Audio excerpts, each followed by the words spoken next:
สบายดีทุกท่านไปฝันเลยเพื่อน วันนี้พบกับเราแล้วพี่น้อยSPD มีว้าวนำเนื้อกินตลาด พามากินเขาวเทงอยู่ป่าแม่โคเนี่ยมีแต่คนงาม เขาแรงแล้วยิงเขาเท่งอยู่ ไปเลย4 โมงมุดชิโนก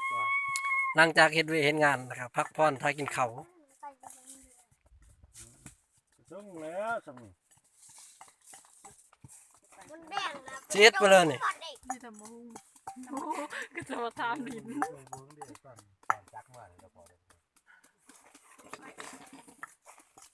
ผู้สาวเห็นปรุงแต่งเฮ็ดกินดูกิน สัมภาษณ์มันด้วยสัมภาษณ์มันด้วยแหละ ผู้สาวเห็นปีเลือเลย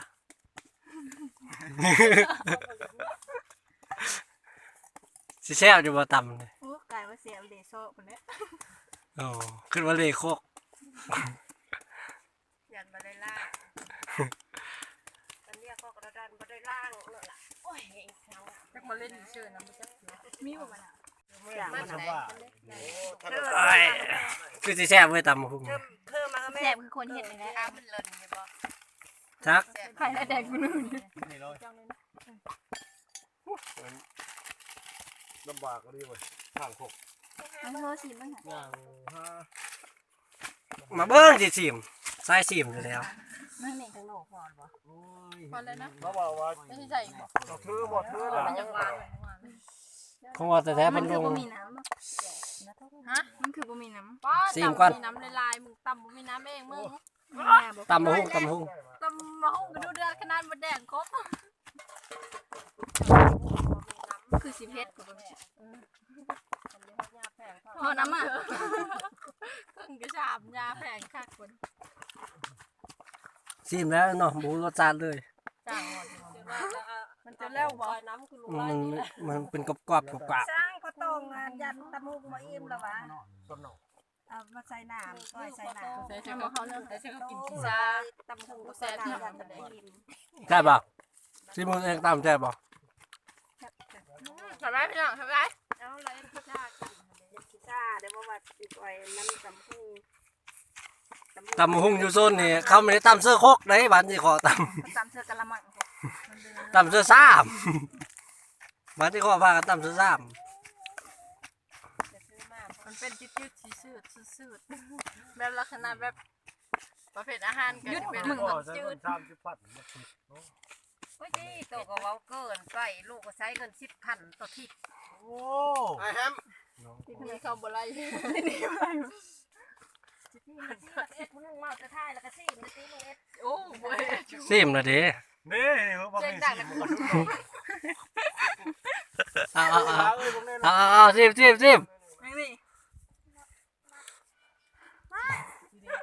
ซิมกัน ไล่นี่ อย่าไปแกะมัน ซิมมาแซ่บเอาซิมมาแซ่บซิมมาแซ่บ โอ้ ซีบแล้ว ได้แต่เว้ย แซ่บบ่ แกะมันเด้อวันนี้เด้อ เอาอย่าบูหู เอาว่าความนี่สิบ่ มาพี่เบ้าชิมึงที่มีกระป๋องไม่ใช่มา แล้ววันนั้น ว่าไม่ใช่มาสิที ยกคอตัวตี การว่านี่แม่นเว้าจ่าภาษาผู้ไทยเด้อ ทักเลยชอบ อย่าเฮ็ด มันจะซีกับหูเนาะพี่น้องมันสิแซ่บซำใด นั่นนะโอ้กระทะแกงเปย โอ้ยหอมเนาะ นี่แล้วว่าจะไปหาใหม่ โอ้ยบ่ต้องมาอีกแล้วเด้อ รถได้รถเตี้ยหนอนได้ อันมาทางขนาดจุ๊บทางจะทอมาเลย เขาก็บ่มีทางเข้าไปเขา อัดไว้มามันนะ ไม่แซ่บก็ได้แซ่บไปเลยเนาะสมมุติถ่ายคลิปเด้อเลย ผู้นี้เป็นผู้ซิมเนาะผู้ซิมแซ่บบ่ แฮม น้อยถ่ายใหม่กันตีนเลยนะคะ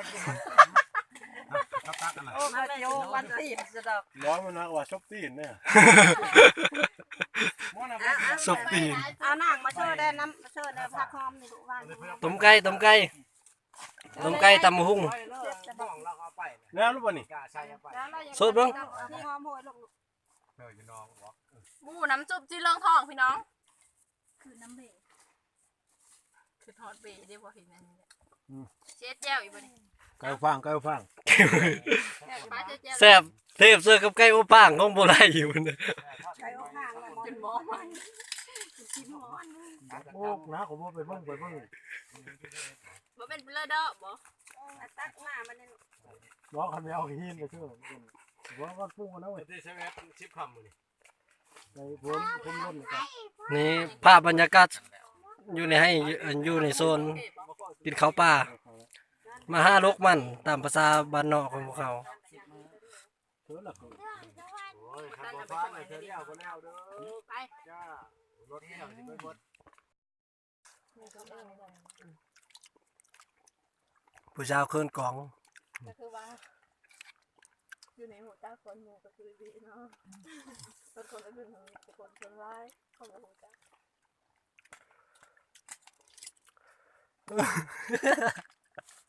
ขึ้นมาแม่จะชดจอก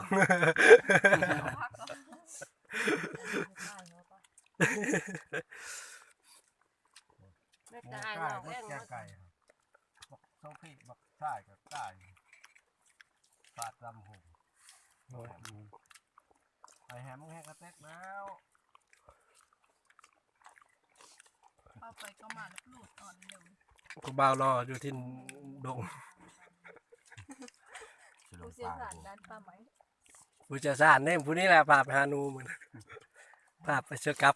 ม่านตัวเดียว อันนั้นเอาสมประจักษ์มาแล้วนะ เป็นน้ำมึงแล้วมันคือตัวเดียวติ้งคือปโต เลือกลายครับอยู่ต้องลองให้จิบเนาะ ให้ประทานเลยบ่วง นั่นแหละ ประแจรถหันโอ้พ่อ โคมเนี่ยไปช้าหน่อยสิมาว่าที่เราสิยางเมื่อโอ้ยรุ่นนี้สิยาง แต่คือนี่ไม่ได้ว่าไม่ได้น้ำมันแล้วรถอะไรยังไม่เอามาตั้งแต่ว่าบันนี้มันยังย่างนี่เพราะไม่ได้เนี่ย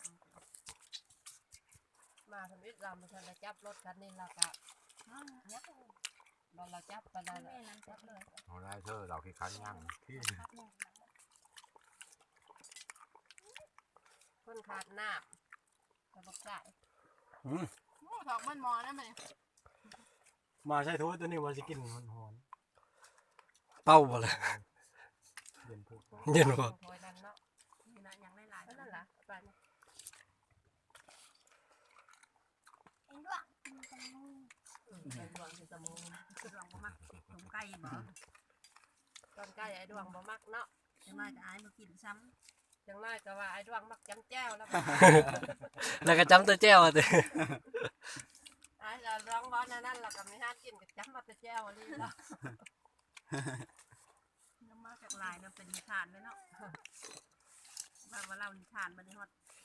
ปัจจุบันเลย ตรงนี้มันเลยเมื่อดิไม่เคยเมื่อดิตัวไหน เมื่อบ่ดวงจ้ะ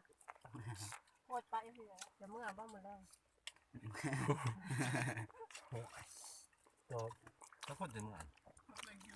จะได้โคตรปะเมื่อ มาแรงปล่อยผ้ามองไปบ่งบาตะนุ่มมันน่าตึมก่อน ลงบูชาวันนั้น ถ้าคนที่จะคนเดียวหลวงเมื่อก่อนก็ได้ มึงก็มาตะวิทของเขาเองว่าพุ่นเลี้ยงไปสาวตัว บูชาทรงสินหัดเอ็ด หมดแดงคือผมค่ะ โอเคเราจะหาประกอบสมุกใจ เนี่ยหลัง แซ่บบ่หนุ่ยนี่ บ่งบ่เชื่อว่าปอ นี่เด้โอ้ยเหลือบ่ง บ่ พ่อว่าจะมกให้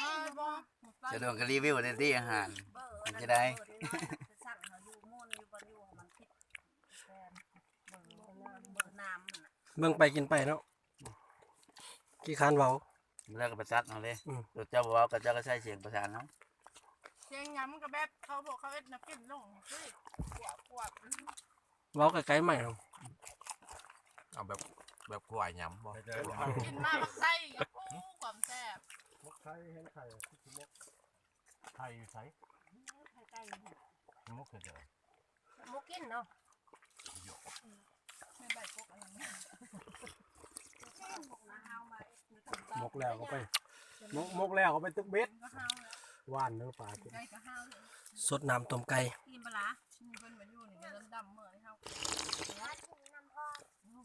ปัจจุบันเราไม่ แสบร้ายแสบร้าย โจ้กูจะอิ่มแล้ว อาการอ่อนๆกินต้มไก่ ดำคือเก่า กินกับเขากับตำบักหุ่งไปนำแซ่บ อาทิตย์นึงละห้าวอาทิตย์นึงดำคือเก่า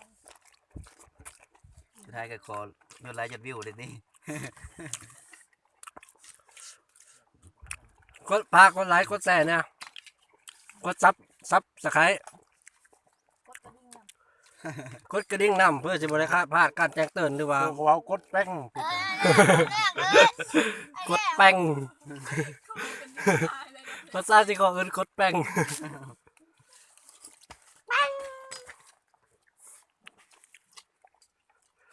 เพื่อจะบริพลาดการกินข้าวปลาหรือว่าการไปรอบไปเที่ยวตามภาษาสาวโซน ลูกมันก็เอามันขึ้นรถกระทายแล้วก็ลกตอนลกกระทาย ต่อไปให้กระท่ายน้ำเงินกระท่าย ไปยังเล่นตอนนั้นตอนมันลงไปคนเดียวจะไปน้ำลาวเลยนะจะได้ ตอนเงินตอนน้ำเงินน่ะบ่ค่อยมีข้อ ไม่มันเป็นชุดขั้นตอนเลยมันคนมันจะเขาทานกันเนาะ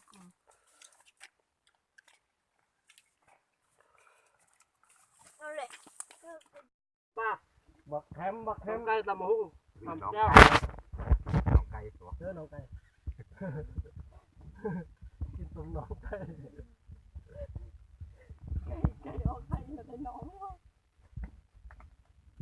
แซ่บแซ่บนี่น้องตำบักหุ่งเฮ็ดคำใหญ่ๆแล้วกินเผาอิ่มอากาศร้อนมีตำบักหุ่ง กินเป็นตะแซ่บบ่ทำง่ายๆกิน ครับ เป็นตะแซ่บกินแล้วไอ้น้าแดง คือหมูแล้วคือหมูแล้วครับ ทำตะกินมันเป็นอาหารนะโอ้ทำเขา เดี๋ยวโบไล่เอาโบไล่ก้อยหมูแดง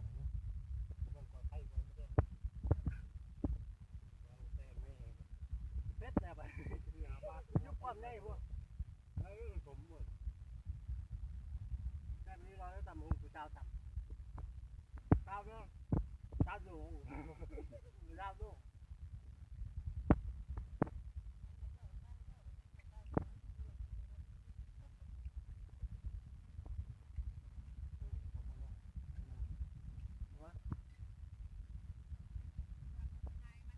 กินเบิดนี้ขนาดจะกินเบิดนี้ขยันกลางไส้ทิพย์พ่อ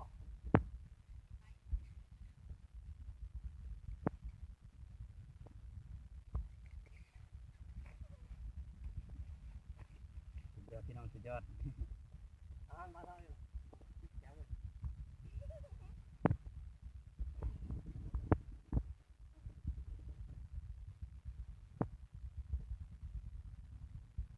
เอาดื่มปากไล่ปากแค่เลยเด้อซับตะไคร้นะกดตั้งนะ หมูหนึ่ง กดปลาปากกระแลงตั้งตั้ง แป้ง ปังบ๊ายบาย ที่ ขอบคุณ